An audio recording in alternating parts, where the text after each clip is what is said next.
गंबट में क़त्ल थियल ज़राअत खाते जे रिटायर्ड मुलाज़िम ज़ाहिद भट्टीअ जो केस दाख़िल कयो वियो आहे।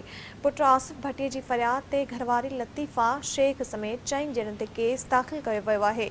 DSP जो चवणु हो त SHO जी अॻवाणी में टीम जोड़ी वई आहे। जवाबदारनि खे जल्द गिरफ़्तार कयो वेंदो। गंबट में क़त्ल थियल ज़राअत खाते जे रिटायर्ड मुलाज़िम ज़ाहिद भट्टी जो केस दाख़िल कयो वियो आहे। गंबट आसिफ भट्टी जे पुट आसिफ भट्टीअ जी फ़रियाद ते घरवारी लतीफ़ा शेख समेत 4 ॼणनि ते केस दाख़िल कयो वियो आहे। नासिन DSP जो चवणु हो त SHO जे अॻवाणी में टीम जोड़ी वई आहे। जवाबदारनि खे जल्द गिरफ़्तार कयो वेंदो। गंबट में क़त्ल थियल ज़राअत खाते जे रिटायर्ड मुलाज़िम ज़ाहिद भट्टी जो केस दाख़िल कयो वियो आहे।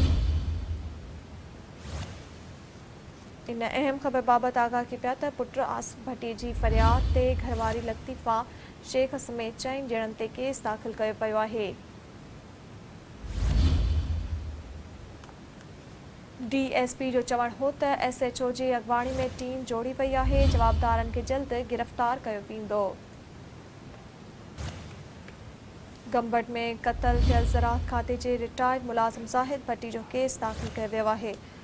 तफ़सील मालूम कंदासीं सिंध TV न्यूज़ जे रिपोर्टर हाकिम भट्टी खां। जी हाकिम भट्टी, कहिड़ा तफ़सील आहिनि?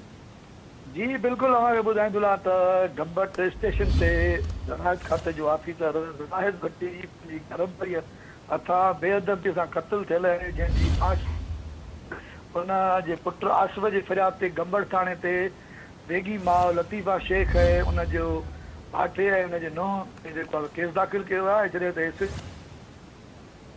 त पार्टियूं जेको आहे तयारु कयूं आहिनि, जल्द जवाबदारनि खे गिरफ़्तार करे अदालत जे कटहरे में आंदो वेंदो ऐं मक़तूल दुरुसां इंसाफ़ कयो वेंदो। जॾहिं त आसिफ भट्टी जेको मक़तूल जो पुटु आहे, उनजो चवणु आहे त असां सां ज़ुल्म थियो आहे, असां सां इंसाफ़ कयो वञे। जवाबदार असांखे मोतबार धमकियूं ॾेई रहिया आहिनि, उन्हनि खे गिरफ़्तार करे असां सां इंसाफ़ कयो वञे। असांजे बेगुनाह पीउ जो क़त्ल थियो आहे, उनमें जवाबदार असांजी माउ, उनखे गिरफ़्तार करे उन सां गॾु जेके ॿिया जवाबदार आहिनि उन्हनि खे कयो त जीअं असांखे इंसाफ़ मिली सघे। जी महिरबानी हाकिम भट्टी तफ़सील ॾियण लाइ।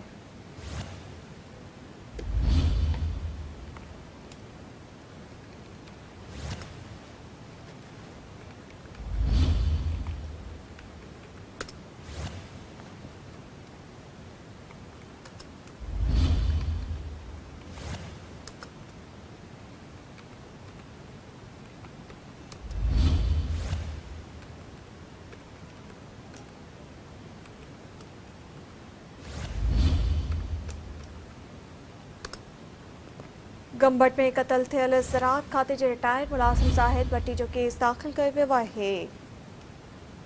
पुट आसिफ भट्टी जी फ़रियाद ते घरवारी लतीफ़ा शेख समेत 4 ॼणनि ते केस दाख़िल कयो वियो आहे।